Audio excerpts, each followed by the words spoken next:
Well, not issuing sad, self-effacing apologies for their own skin color. Top Democrats are warning that if we don't give them full control of the U.S. economy right now, the world will literally be destroyed.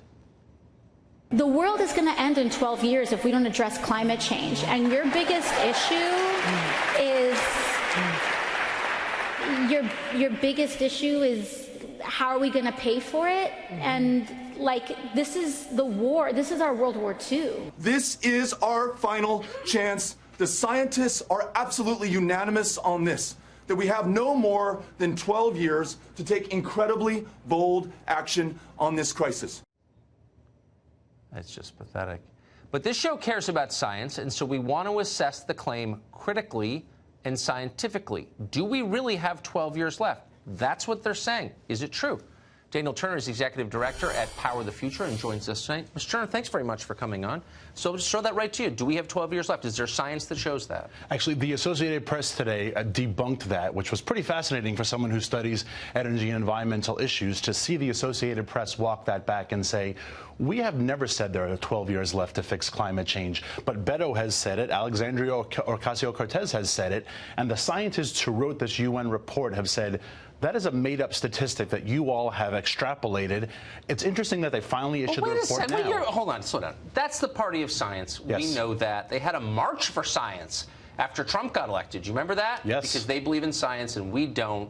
And we believe, obviously, in snake handling. Kids marched out of class on Friday for science. For science. But this doesn't sound like science. No, the 12 years number is what the scientists said based upon the Paris Climate Accords. This is where we would like to get by 2030. This happened in 2018. So by 2030, we want to get here. Somehow that number became, if we don't do it in 12 years, the end of the world is imminent. And Beto has said that. Like I said, numerous Democrats have run on that issue. When Beto announced the other day, that clip that you just showed, he said that there was unanimous consensus among scientists that we had 12 years left to fix this.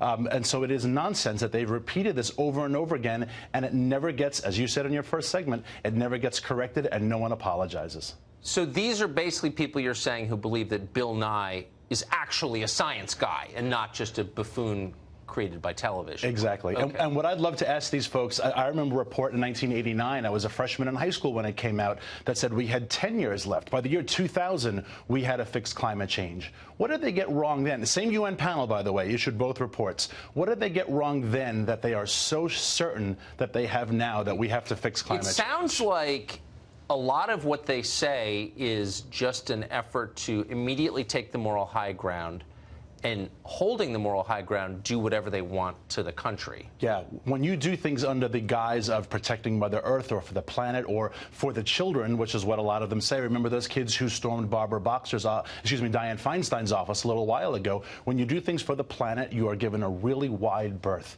And so it is taking over the healthcare industry. It's taking over basically all employment. It's putting out of work millions of people who work in the energy industry. Funny that Beto wasn't talking about these things when he was running against Ted Cruz a couple of months ago. It's just fun. I mean, I think of myself as a pretty ardent conservationist, as someone who loves the outdoors and spends a lot of time there.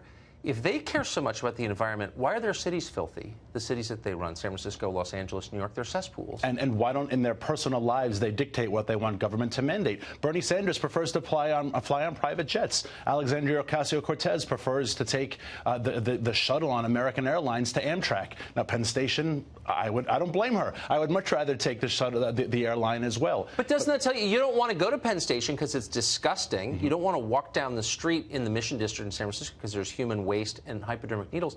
How should I take someone seriously as an environmentalist if they don't pick up the trash in front of their own building? They're unable to run their cities now, but somehow if they are given more power to run all of government, to employ basically the entire nation, including those unwilling to work, as they mentioned, somehow they'll be able to fix things. They can't run Amtrak well now. What makes us think that they will build a national automotive grid or train railroads? I feel like a lot of conservatives, Republicans certainly, are on the defensive as soon as these people start talking and they say, climate is a problem. Instead of just saying you have have no idea what you're talking about.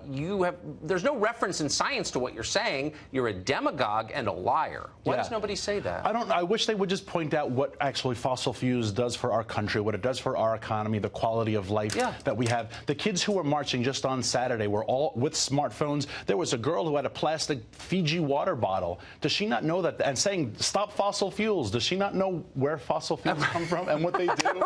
what plastic is made of? Thank you very much for that perspective. I appreciate it.